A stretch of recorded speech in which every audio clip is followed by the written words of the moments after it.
It began in a living room where the television was on but nobody was watching. A father was trying to keep an ordinary day from falling apart. There was no music, no perfect line, no heroic posture. There was only a person trying to decide what kind of human being to be. The problem did not arrive as a disaster.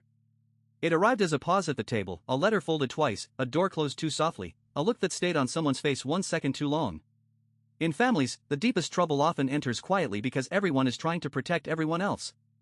For a while, he tried to behave as if nothing had changed. There were meals to prepare, school bags to pack, bills to hide, old promises to repeat, and younger people in the house who still needed the world to look safe. But pretending is heavy work. Every small kindness began to cost more than it had the day before. Then came the moment when the truth could no longer stay behind the curtain. No one made a speech. No one had the perfect words. A person simply saw what had been hidden and understood that love sometimes wears the face of a lie, a silence, or an exhausted smile. What happened next was not dramatic in the way films are dramatic. A father did not suddenly become fearless. He simply chose not to make the wound bigger. That choice may look small from the outside, but inside a family it can be the difference between breaking and holding. Someone still had to wash the dishes. Someone still had to go to work. Someone still had to answer a child's question without letting the voice shake. This is how ordinary people carry extraordinary burdens, not with grand gestures, but by doing the next necessary thing. There was one detail he would remember later: the way a hand hesitated near a pocket, the way a chair scraped the floor, the way a familiar room suddenly felt like a place where everyone was acting. This is why the story still lands in today's world.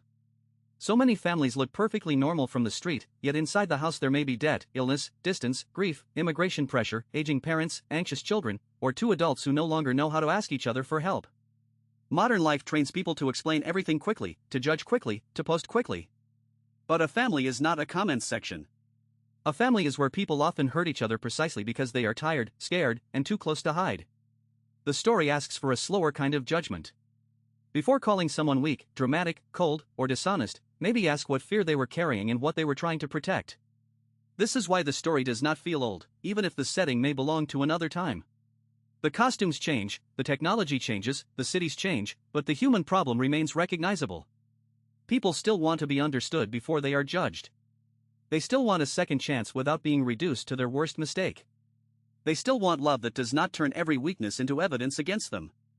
And perhaps the most important lesson is this: compassion is not the refusal to see the truth.